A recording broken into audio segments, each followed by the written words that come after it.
Businesses that never fail, 6 businesses with incredibly low failure rates, backed by data. This is a video that my team sent me from Codie Sanchez to react to. And since this channel is all about financial freedom for women entrepreneurs that might want to run their own business or invest in businesses, I thought this might be interesting. So let's check out what Codie has to say. I'll give my honest reactions in the moment, and we'll see how it all unfolds. Tap the like button and let's dive in. Most businesses fail. The question is, how can you have a business that doesn't fail? We found 6 businesses with the lowest failure rate associated with them. This is all backed by data, because I think it's valid to be worried about having a business that fails. I mean, according to the U.S. Bureau of Labor Statistics. Yeah, what I like about this is that it's backed by data. And I think that a lot of people make decisions in business, in investments, in their investment strategy that they're running with their financial advisor without looking at the actual data. And so I'm curious to see what she's going to show, but I think it's so powerful because so many people sell you investments or businesses by telling stories. That's why the pick of the month stock newsletter industry is so huge. They sell you some story on why this is like the deal of a lifetime and the best stock you could get. And oh my God, it's amazing. And you're crazy if you don't miss out. And it triggers your amygdala and you're like, oh my God, fear of money or fear of losing money or fear of missing out. And so you go and you buy this thing, and then the next month it's another story and another stock. And then you end up with like 80 different ticker symbols and your portfolio is just hemorrhaging money. So instead of going with the story, you want to go with the facts. It's like in Dragnet, Joe Friday, just the facts, ma'am. Just the facts, ma'am. He leave anything else behind? Really helps to look at like, what is the data that you are basing these assumptions or this strategy or this information on? So I like that she's backing this up. Which sounds really fancy and official. 20% of U.S. small businesses fail within the first year. Then that jumps up to like 50% by the year 5. And after 10 years, 2/3 of all businesses have gone under. That's not good odds, not great odds at all. So if we actually look. This is actually one of the things that I really like about Codie encouraging people to invest in existing businesses, because if you're buying an existing business that has like survived that first 2 to 5 years, it's like you've skipped to the front of the line and avoided that whole like startup failure thing. And in some cases, you're better off buying an existing business that does the thing you want to do than trying to start that same business. It's kind of crazy. So I do think it's a really interesting strategy. Look at the data to figure out which ones have the highest likelihood to succeed, then you can determine if you want to jump into those pools. I always talk about the most important decision you make is the first deal you do or the first business you start. Because if the first one fails, your likelihood of taking the risk again is incredibly diminished. This is called your recency bias. So if your recency bias is winning, that's why we want small wins, then you are more likely to go win again or take more risk. If your recency bias is losing or things that feel bad, you're less likely to continue to take risk. So let's. That makes a lot of sense. And this is part of why personal finance is personal. And it's part of why so much of financial success is behavioral and emotional and psychological. So I like that she brought that up. So let's get to the data and see which businesses have the lowest "this is going to bankrupt me" potential. I got 6 right here. 1, 2, here comes the 5, 6. Disaster through like we draw a whole start since. All right, number 1. I love the video editing and the B-roll. She bought a media company to then go and help her produce this content, this videos. And as far as I can tell, as like an end user looking at the finished product, I think it's going really well. And I'm like, oh my God, I want to buy a media company and have them help me with my videos. Like, it's so good. So I appreciate the video editing very much. Probably won't surprise my contrarian friends. Laundromats. Oh, laundromats. An amazingly low failure rate. According to Laundromats have about a 94.8% success rate over a 5-year period. I also confirmed these numbers because Laundrolux is a member of the laundromat community, so maybe they're a little biased.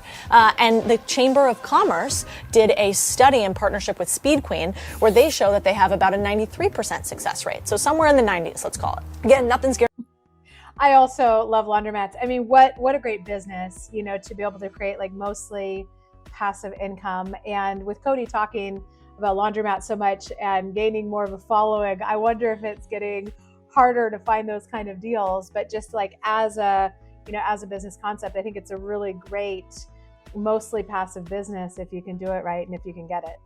Nothing's guaranteed in business, but that's one of the reasons I talk about these laundromats like my gateway drug to business buy-in. They have a low failure rate, they're simple to understand, quarters, machines, a little bit of a dryer, a little bit of a washer. They typically don't take millions to start or buy, and it also turns out people need to wash their clothes, even during recessions, so you have downside protection. Lastly, there's a passive component. If you do laundromats as an absentee business, you can run it remote or with very few employees or contractors. Your employees end up being your machines. So we've got a whole video on the nitty-gritty of laundromats for you, how we run them, how I started my first laundromat that I bought for $100,000 and made $67,000 on, and even how to make a laundromat be worth $3 million. That's number one, laundromats.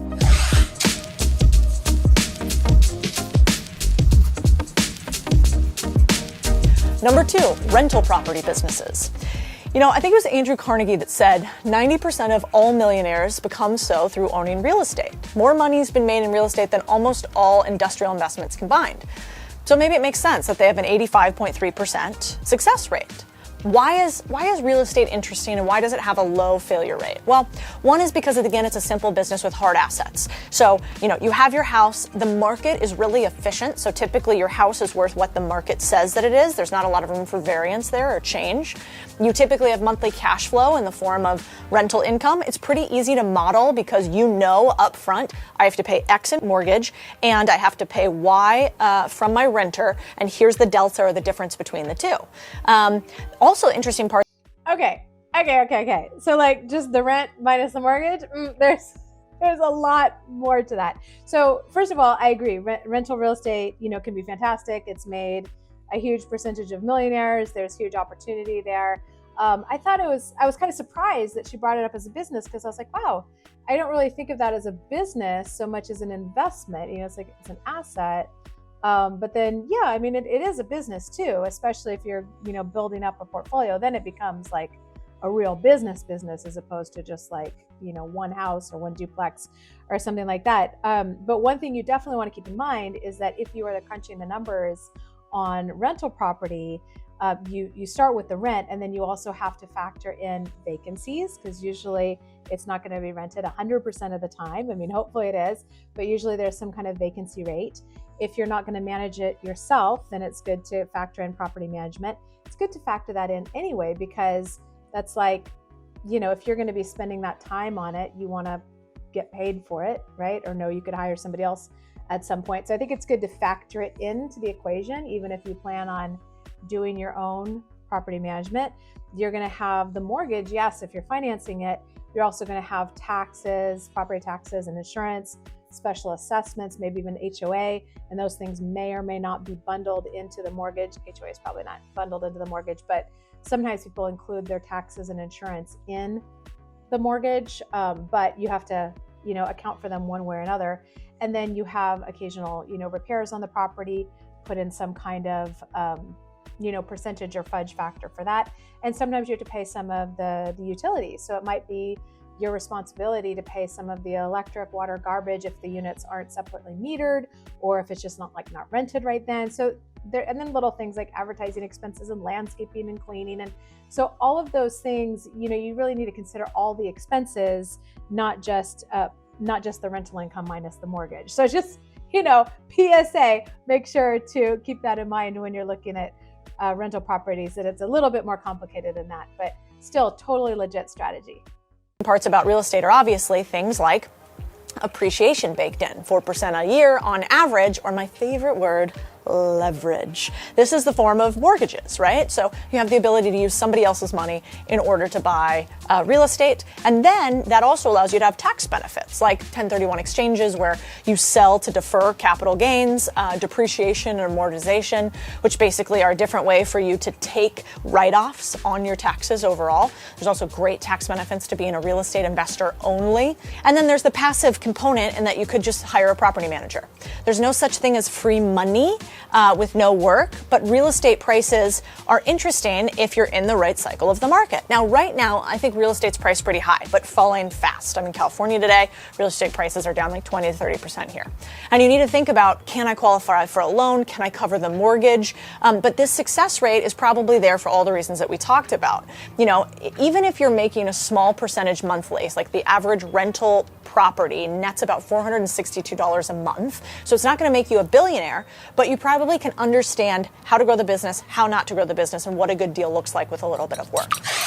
You know, one nice thing about real estate is like we've all had the experience of like living in a house or an apartment building. Like most of us have we've lived somewhere, right? So it's easy to understand residential real estate, you know, because you can put yourself in the perspective of a client, aka tenant, and be like, oh, okay, this is attractive and this is not, and this is how we want to treat them. And so it's a very easy investment or very easy business to understand. She mentioned qualifying for a loan. You know, there's a lot of ways to finance real estate other than just jumping in and qualifying for a traditional mortgage. If you can't qualify for just like a straight up traditional mortgage, you can go to a place that does manual underwriting. So maybe it totally makes sense to qualify you. But for whatever reason, you can't document income the way Fannie Mae wants you to or something. Or maybe you don't even have a credit score because you don't borrow a bunch of money. You know, you can still do manual underwriting and qualify there. There's also lease options and seller financing and all sorts of different creative ways to finance real estate. So even if you can't like qualify for a conventional mortgage, that doesn't rule it out.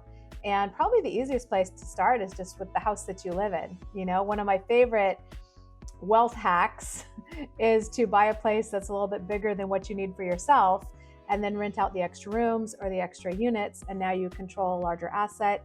You're building equity faster as the mortgage gets paid down for the same payment, maybe even less. This is what I did with my first house.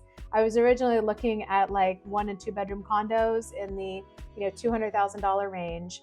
And then I was helping a realtor do an open house on this beautiful house. It was like 3 bedrooms, 2 baths, gorgeous view of the water. And when I walked in, I realized that it was split. You could go upstairs and there was like the master bedroom and bath upstairs. And then downstairs there were 2 bedrooms and a bathroom. And it was almost like 2 units in one. And I was like, I could live upstairs and rent the downstairs. And then they'd also converted half of the garage into this big bonus room, which was just fantastic. So I realized that I could buy this house that was worth, $455,000 instead of $200, control a bigger asset for the same or lower payment. And so that ended up being my first real estate deal. And it was great. I did end up, I did end up getting my butt handed to me in the real estate crash later, but that was through no fault of this property. And in fact, if I knew then what I know now, I might have been able to keep that house. And it did go up to, it went up to about 700,000, and if I had been able to keep it or sell it, that would have been a huge boost to my wealth. So I think that's a really cool strategy to start off if that's something that you're interested in looking at. Yeah, you better. Yeah, you better. All right, number 3, self-storage facility. If you don't like the idea of real estate investing for multifamily, let's say, and you don't want to deal with tenants or trash and toilets, self-storage have less of those things. They have been one of the leading asset classes in real estate since 2008. This is another that I'm like, I am completely on board. Love self-storage. I have not owned one of these myself, but I have dreamed of it for like 10 years. Like that seems like a really great investment because, you don't have the tenants in there all the time. It's very passive comparatively to run. So I'm liking her list, the laundromat, self-storage, real estate, like I'm totally on board with this so far. And according to a few studies, one by Rhino Building, these resilient businesses have like a 92% success rate. One caveat here I would say, though, is there are a lot of these self-storage facilities. So will that 92% rate continue? I'd want to watch what's going to happen the next couple months and years, but I have plenty of friends like this guy, Nick Huber, who makes millions on absentee storage sites he lives hours away from. Here's a whole article we did on how to start and run an unmanned self-storage business. And, what's fascinating about this asset class is advances in technology make this not only possible, but pretty standard to run these things remote. So basically you have keyless entry, you have tracking systems, you have security systems, you have automated bill pay, you have all automated contracts. All of this allows people to get in and out of their units without you. Then there's the value add component, aka adding things to the business to make it more valuable and efficient. They're high with this type of asset class. It doesn't take a ton to make self-storage pretty interesting. In fact, look at what you can do if you just paint the front of your self-storage unit and what the normal increase in the property value is for that. So the phone has allowed us to have no manager on site needed in most ways. I think that what she's talking about in terms of increasing the value, that's also true for the laundromats and the rental real estate. Like, you can be increasing fees over time. You can add in other services, like with the laundromat.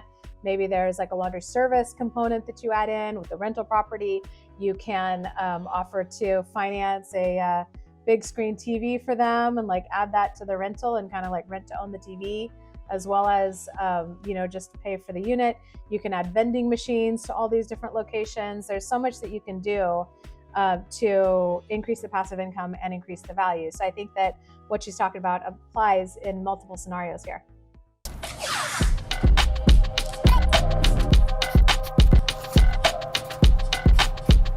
Yeah, you better. Number 4, transportation businesses. Last mile delivery. I think last mile delivery is the biggest change in our economy in the last 10 years when it comes to transportation and logistics. With e-commerce coming along, the gig economy, online platforms, it's more needed than ever to have a way to get the goods into our greedy little mitts and porches. Basically, trucking that delivers goods or people from one place to another for a fee is transportation and logistics. We have a whole article on here on how one gent turned this idea of a short distance trucking company into $2,200 a day. It's really good. But this can come in many forms, from like a full-fledged long-haul trucking business to a simple little side hustle driving for Uber on the weekends or everything in between. These businesses have a success rate about 76.4%, according to Advisor Smith. That's kind of fascinating because I thought these businesses would be more complex. Now, there is a massive difference between short and long-haul trucking or shipping food from Uber and long-haul trucking. So your results are going to vary. But on average, these businesses have a high success rate, I think, because, again, we don't have that many inputs. I'd worry about scale, given the demand for drivers, if you wanted to really create a huge empire. But as a job turned into a business, this one could be interesting and relatively low risk. You could buy a truck that's going to have an inherent value in it, a little bit of depreciation after you buy it, maybe if you buy it new. And it's your time to start with, actually running the routes or having somebody else, but you don't have a lot of what's called CapEx or upfront expenses in order to run this business. And so not only does it have a relatively low failure rate, but I always am looking for, how can I make sure a deal can never bankrupt me? I don't ever want to do a deal where if this one deal goes sideways, especially in the beginning, I could wipe out the past 20 years of me investing and working, and neither do you. And that's why I like these little gateway starter businesses.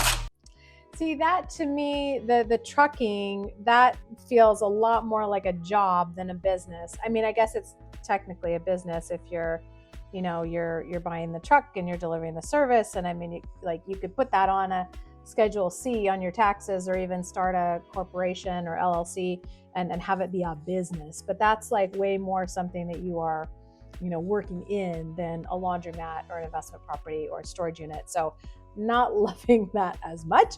But if you're looking as a way to work for yourself, you're looking for a way to work for yourself that is likely to succeed, and you don't mind driving or driving a truck even, then maybe that works. And if you could hire a driver or more than one driver and like have a little fleet, like that could turn into a cool business. So yeah, I'm open to that for the right person, for sure. And I think it's a cool idea, but probably not for me. Story time. All right, guys, this is kind of special because I just sold a website for $8K that I bought for about $100. It was called Grow Getters, a newsletter that talked about marketing growth. I did it just for fun with 2 friends, and it made me realize that I wanted to tell more people that you could. Okay, this is an ad. It's an ad for this thing. She's flipping websites. You could probably learn how to do that. She's like all up in these businesses. So sometimes she makes it sound so easy. And in practice, I'm not sure it's that easy. But if it's only like $100 on the line, then, it still might be worth trying out, right? Let's see what she says. You can start with small deals, you could start with large deals, but you can definitely start with online deals. So I partnered with this company, Flippa, thanks guys, about where to buy online businesses. It's my favorite site to buy any sort of online business, period, full stop. That's why I'm trying to invest in them. So maybe you guys can check this out so that I could get part of this series. That'd be awesome. Thanks, Blake, CEO. Because after all, we know that 94% of startups fail. That's why I like to buy them instead of build them. And this is true on Flippa too for online businesses. You can get loans or use seller financing, although you got to put down some cash. You can have profits on day one of owning the business. You can use the cash flow of the business to fund your next brilliant idea. But instead of paying for an idea, you buy it first. So here's the link. Go check them out. There's 500,000 businesses that have been listed on Flippa. They've done billions of dollars in transactions. Codie, you're forgetting that Flippa is also the best place to sell an online business. They even have a matching algorithm to get your business in front of the people most likely to buy. So anyone out there looking to sell or even just find out what their business is worth, check out Flippa's free valuation tool here. Anyway, back to you on stage, Codie.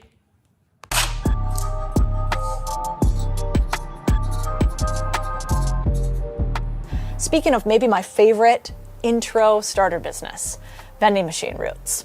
So you don't need a lot of cash. 3 to 5K, you buy a vending machine and get started, or you're super smart and industrious and you buy a used one for $800 like this. You know, I've talked ad nauseum, aka a lot, about this. And I have friends who have vending machines that vend healthy food, have, you know, normal vending machines.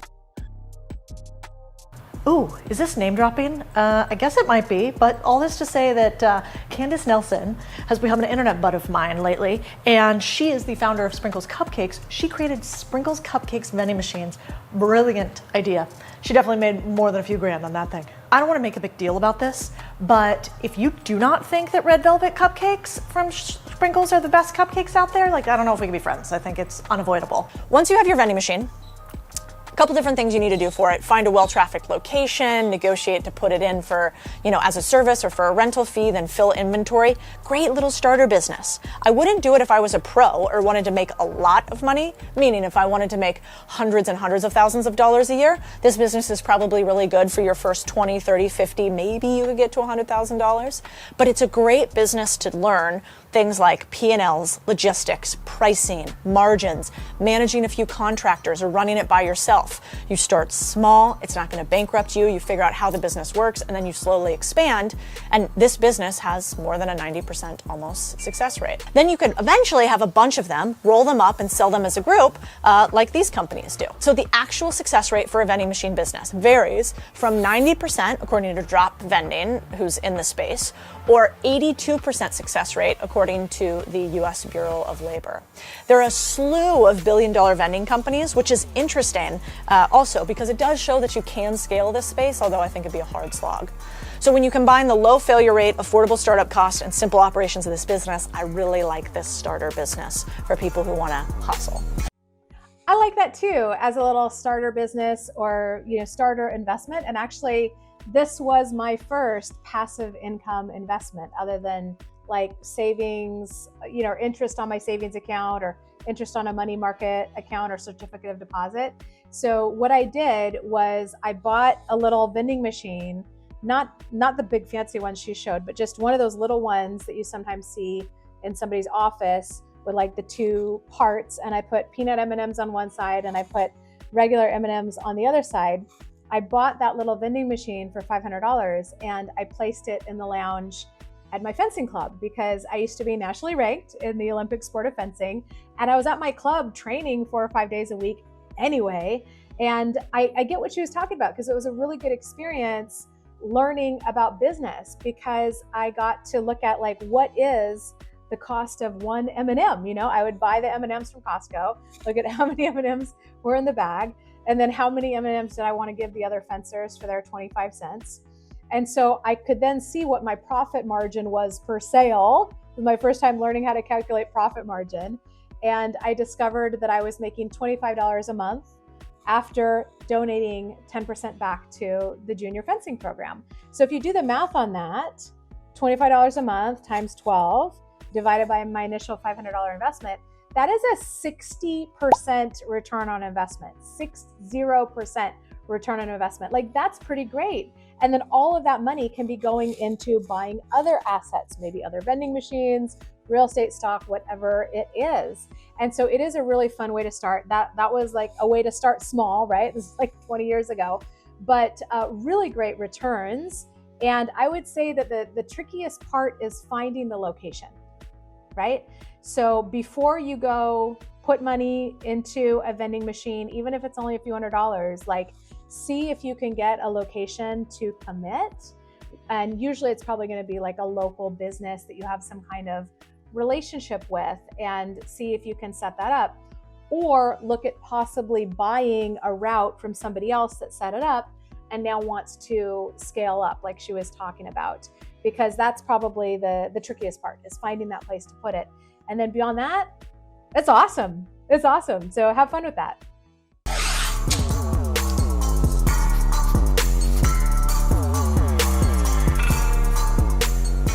Okay, number 6, senior care centers. So this one surprised me. I didn't realize that senior care centers had such a low failure rate, but actually it kind of makes sense for a lot of reasons. One, government subsidies, state subsidies, city subsidies that basically allow people to run senior care centers like this with some help from the government. 2 is obviously the demographics in the US are changing. There's a lot of older people, less young people, and they need more care.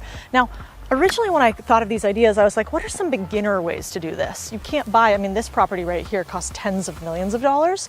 You probably can't buy that when you're just starting out. But I didn't realize that there's a ton of little houses where they actually rent a house and get it zoned properly for senior care, or alternatively buy a house and get it zoned or the right certificates to be able to have assisted living there. So that's why this idea is actually kind of interesting. That is interesting. And even on a different scale, I was interviewing my mastermind buddy, Andrea Bailey Brown, and she works with franchises, supporting people to franchise their business or invest in franchises or buy franchises that are like already up and running or start a new location of an existing franchise, all things franchise. She works with over 500 different franchises. And she said like one of the hottest trends is senior care. And so it's not even necessarily like having a whole building, but senior care services. And when you're buying a franchise, of course, you're getting all of their systems, right? So even how to hire the people that are going to deliver the care, if you don't know how to do that, because I'd be like, I don't know how I'm going to do that. But if I had the systems to hire the right people, it's a fairly low cost franchise to get into and very high demand. So that's another lower ticket way to get into that kind of business. There's definitely oversight here and certifications and zoning that you have to be aware of, but you don't have to have the millions I thought you did. So there you have it. 6 businesses with the least likelihood to blow up in your face, at least according to the data. So which businesses do you guys want us to cover next? Yeah, so I like it. I don't disagree with anything that she's saying.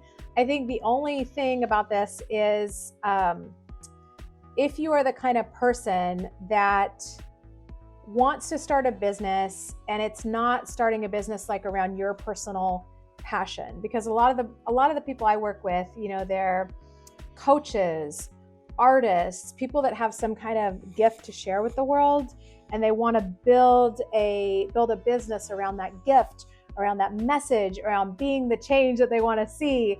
And so they're like, how am I sharing my gifts if I'm running a short-term trucking company? Like maybe that's not what I want to do. But if you're not like super focused on a business around your passion like that, and you're like, I just need a good way to make money, and I'm willing to drive around or hire some people to drive around or have a laundromat, that's cool.